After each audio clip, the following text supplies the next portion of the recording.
Hi everybody, I am Susanna and I was thinking to bring you a natural healing. If you cough, you are sick, I like the natural way. Today is January, winter time in Lebanon, so I was coughing. And my husband, Lebanese husband, told me, why don't you make tea, thyme tea?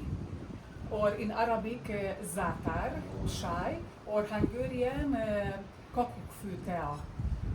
Ktir mniha, very good, it's really good. So I recommend you, this is the fresh one or the dry one. I recommend you only 1 to 3 keep it, soak it in the hot water, boiled water for 15 minutes, I do 20, and then drink it. I really love it. So don't take medicine, but always try to find a natural way.